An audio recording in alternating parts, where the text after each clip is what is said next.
Photosynthesis के सारे phases, photosynthesis किस तरह से होता है, फोटोसिंथेसिस की केल्विन साइकिल यानी कि डार्क रिएक्शन, हमने सब कुछ अच्छे से डील कर लिया।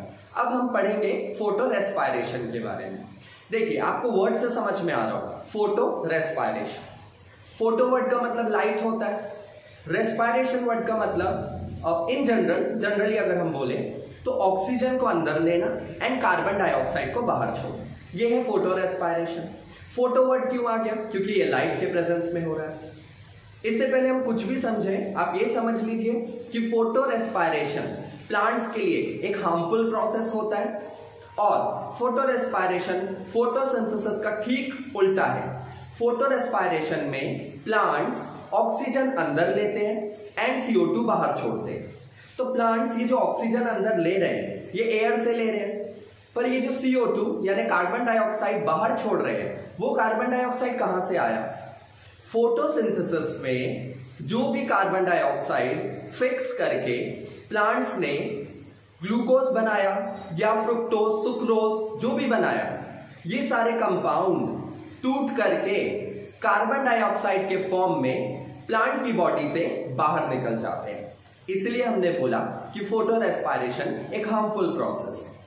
फोटो फॉर लाइट, रेस्पायरेशन माने ऑक्सीजन अंदर लेना एंड CO2 बाहर छोड़ना। फोटो रेस्पायरेशन क्यों होता है, उसका मेजर रीजन क्या है? फोटो रेस्पायरेशन तब होता है जब रुबिस्को एंजाइम, जो कि हमने डार्क रिएक्शन में देखा था केल्विन साइकिल में, कि रुबिस्को एंजाइम CO2 को एक्सेप्ट करता है एंड ग्लूकोज सिंथेसिस में केल्विन साइकिल में मदद करता है। अब फोटो रेस्पायरेशन में यही रुबिस्को उल्टा काम करेगा। उल्टे काम का मतलब कि अब ये रुबिस्को CO2 को एक्सेप्ट करने के बजाय ऑक्सीजन को एक्सेप्ट करेगा और एक दूसरी साइकिल यहां पर काम करेगी। वो दूसरी साइकिल क्या है वो हम अभी आगे डील करेंगे। मगर फोटो रेस्पायरेशन वो सारे मेहनत पर पानी फेर देता है जो प्लांट्स ने फोटोसिंथेसिस में की होती है। फोटोसिंथेसिस में जो भी CO2 को फिक्स करके प्लांट ऑर्गेनिक कंपाउंड्स जैसे कि ग्लूकोज बनाते हैं, उन्हीं कंपाउंड को फोटो रेस्पायरेशन में तोड़कर CO2 के फॉर्म में बॉडी से यानी प्लांट की बॉडी से बाहर निकाल दिया जाता है। इसीलिए फोटो रेस्पायरेशन एक हार्मफुल प्रोसेस। मेन रीजन है कि रुबिस्को ऑक्सीजनेज की तरह काम कर रहा है, माने वो ऑक्सीजन को एक्सेप्ट कर रहा है। अब हम आगे देखेंगे ऐसा क्यों। So let us detail about photo respiration. अब फोटो रेस्पायरेशन सबसे पहले इसका मीनिंग लिख देते हैं। फोटो वर्ड का मतलब हमेशा लाइट होता है। लाइट माने यहां पर स्पेसिफिकली सनलाइट के रेफरेंस में हम बात कर रहे हैं। और रेस्पायरेशन का मतलब इन जनरल अगर हम बोले तो रेस्पायरेशन का मतलब क्या होता है? That oxygen is taken in, माने ऑक्सीजन अंदर ली जाएगी and CO2 is given out of the body. तो ऑक्सीजन अंदर लेना एंड कार्बन डाइऑक्साइड बाहर छोड़ना। एक्चुअली ये रेस्पायरेशन का मतलब यही नहीं होता। रेस्पायरेशन का मतलब होता है कि जो भी ऑक्सीजन आप अंदर ले रहे हो, इस ऑक्सीजन को यूज करके एनर्जी माने ATP बनाई जाए। पर यहां पर हम इन जनरल बात कर रहे हैं तो आप उसको ब्रीदिंग के जैसा समझ लो, जैसा ह्यूमंस में होता है, जैसा एनिमल्स में होता है। हम क्या करते हैं, हम ऑक्सीजन अंदर लेते हैं एंड CO2 बाहर छोड़ते हैं। तो वो यहां पर सेम वही प्रोसेस हो रहा है। प्लांट्स भी ऑक्सीजन अंदर ले रहे हैं एंड CO2 बाहर छोड़ रहे हैं। और ये सब कब हो रहा है? लाइट के प्रेजेंस में हो रहा है।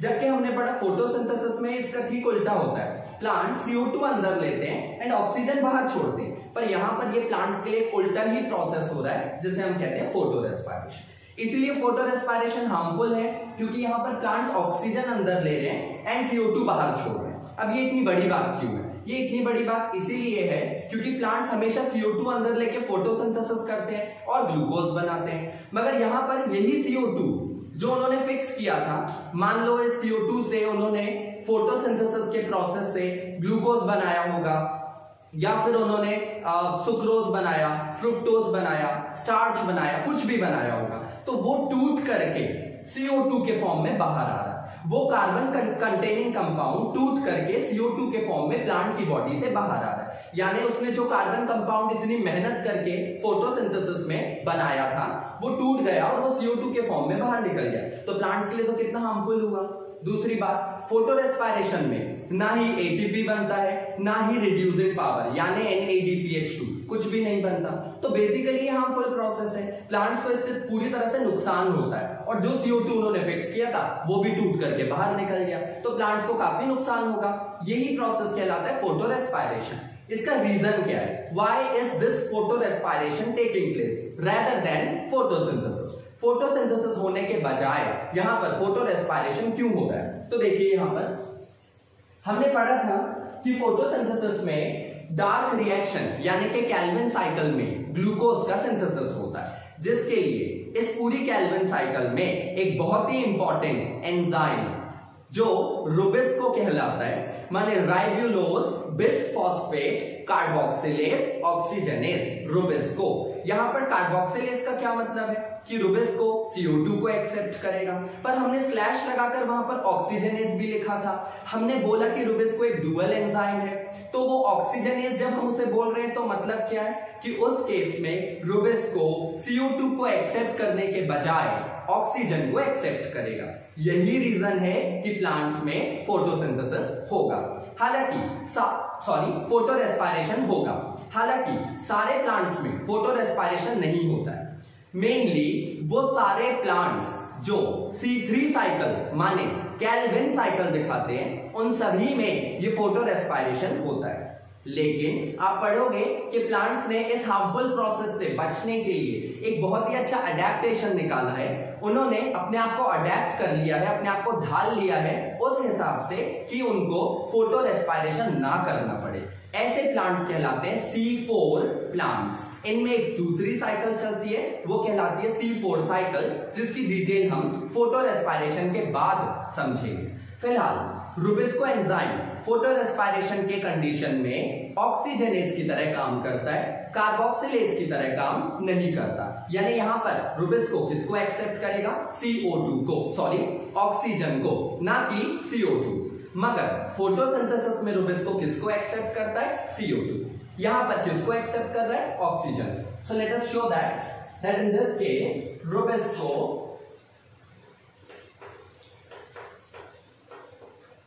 CO का मतलब कार्बोक्सिलेज ऑक्सीजनेज। इस केस में रुबिस्को जो है this would help in oxygenation, माने ये किससे बाइंड करेगा? ऑक्सीजन से। इससे फिर जो साइकिल होगी वो एक दूसरी साइकिल होगी and this would lead to photorespiration. तो इस केस में फोटोसिंथेसिस नहीं हो पाए। फोटोसिंथेसिस तब होता जब रुबिस्को एक्सेप्ट करता CO2, मगर इस केस में रुबिस्को एक्सेप्ट कर रहा है ऑक्सीजन। फोटो रेस्पायरेशन को हम एक और नाम देते हैं और वो है C2 साइकिल। जबकि हमने डार्क रिएक्शन यानी केल्विन साइकिल जिसमें ग्लूकोज बनता है उसको एक दूसरा नाम दिया था, वो था C3 साइकिल। अब ये C2 C3 इसका क्या मतलब होता है? C3 का मतलब पहला स्टेबल कंपाउंड एक 3 कार्बन कंपाउंड था जो डार्क रिएक्शन यानी केल्विन साइकिल में बनता था, जिसका नाम था PGA यानी फॉस्फोग्लिसरेट। यहां पर ये C2 साइकिल क्यों कहला रहा है? क्योंकि पहला स्टेबल कंपाउंड एक 2 कार्बन कंपाउंड है और उसका नाम है ग्लाइकोलेट, इसीलिए इस साइकिल का एक और नाम है और वो है glycolate cycle. So we can write that this is also known as glycolate cycle.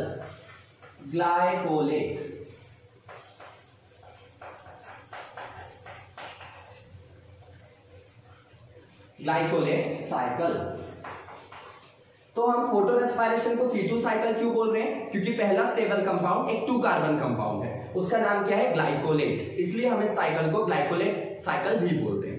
Photo respiration क्यों बोल रहे हैं? क्योंकि फोटो मतलब लाइट एंड रेस्पायरेशन का मतलब ऑक्सीजन को अंदर लेना एंड CO2 को बाहर छोड़ना। हम यहाँ पर लिख देते हैं that photo respiration is a harmful process.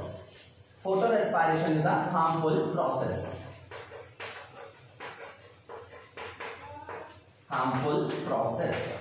तो फोटो रेस्पायरेशन एक हार्मफुल प्रोसेस है। फोटो रेस्पायरेशन को C2 साइकिल या फिर ग्लाइकोलेट साइकिल भी बोलते हैं। तो अब यहां पर हम इसे रिप्रेजेंट कर दें कि इस केस में ऑक्सीजन को ही ये जो रुबिस्को है ये एक्सेप्ट करेगा। तो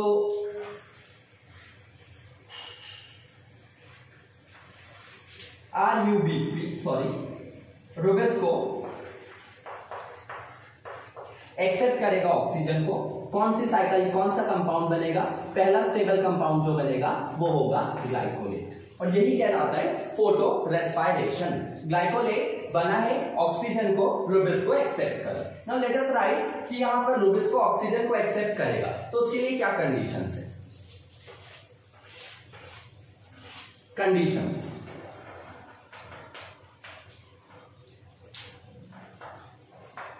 मतलब कि कौन सी कंडीशंस में ये रूबिस को ऑक्सीजन को एक्सेप्ट करेगा। कंडीशंस है हाई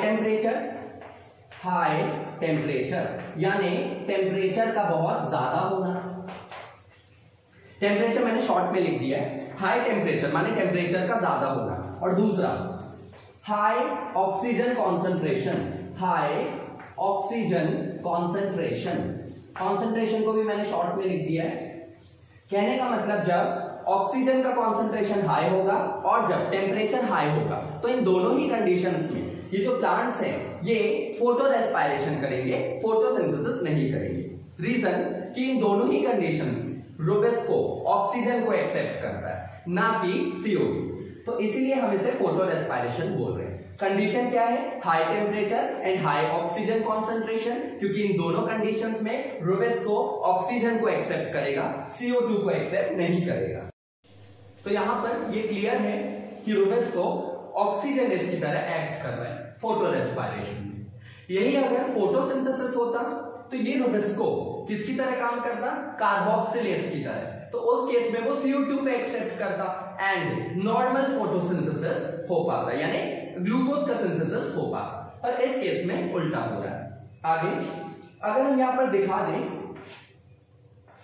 कि RUBP इस केस में CO2 को एक्सेप्ट करने के बजाय ऑक्सीजन को एक्सेप्ट करेगा रूबिस को एंजाइम की मदद से। रूबिस को यहां पर ऑक्सीजनेज की तरह काम करता है। तो RUBP एक्सेप्ट करेगा किसको? ऑक्सीजन को with the help of the enzyme रूबिस को। तो यही रीजन है कि फोटो रेस्पायरेशन हो रहा है। RUBP ऑक्सीजन को एक्सेप्ट कर रहा है और रूबिस को की मदद से ऐसा हो पा रहा है। क्यों? क्योंकि रूबिस को यहां पर ऑक्सीजन की तरह काम कर रहा है। क्यों? क्योंकि high temperature and high oxygen का कॉन्सेंट्रेशन यहां पर प्रेजेंट है। आप एक और चीज इसमें ऐड कर सकते हो, ऑक्सीजन का कॉन्सेंट्रेशन हाई है तो इसका मतलब CO2 का कॉन्सेंट्रेशन लो होगा। तो आप ये भी यहां पर लिख सकते हो कि लो CO2 कॉन्सेंट्रेशन। CO2 माने कार्बन डाइऑक्साइड का कॉन्सेंट्रेशन लो होगा। लो CO2 अगर कार्बन डाइऑक्साइड कम मात्रा में प्रेजेंट है और ऑक्सीजन ज्यादा मात्रा में है तो फिर इन दोनों केस में भी यानी इन कंडीशंस में भी RUBP किसको एक्सेप्ट करेगा? ऑक्सीजन को, क्योंकि यहाँ पर रूबिस को किसका काम कर रहा है? ऑक्सीजन इसका।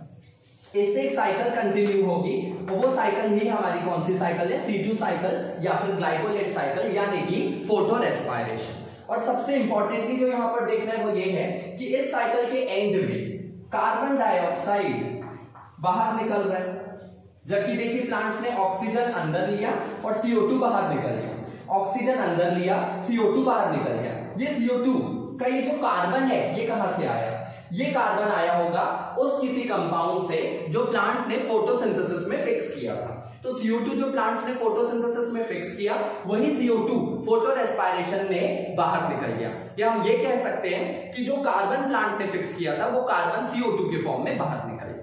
फोटो रेस्पायरेशन मैंने आपको बोला नॉर्मली सारे C3 प्लांट्स फोटो रेस्पायरेशन दिखाते हैं, पर फिर भी हम एग्जांपल्स लिख देते हैं यहाँ पर जिन प्लांट्स में फोटो रेस्पायरेशन होता है। तो अगर हम यहाँ पर एग्जांपल्स लिखने हो, एग्जांपल्स ऑफ प्लांट्स जिनमें फोटो रेस्पायरेशन होता है, तो एग्जांपल में आप व्हीट माने गेहूं, राइस माने के चावल, बीन्स, और बीन्स का मतलब कोई भी जो जैसे मटर हो गए या जैसे भी बीन्स टाइप के स्पीशीज होते हैं, और एग्जांपल पोटैटो यानी कि आलू, इन सभी में ये फोटो रेस्पायरेशन दिखेगा। और हम ये भी लिख सकते हैं कि नॉर्मली सारे C3 प्लांट्स फोटो रेस्पायरेशन दिखाते हैं। अब हम इसी फोटो रेस्पायरेशन की कंप्लीट साइकिल को अगले वीडियो लेक्चर में डिटेल करेंगे।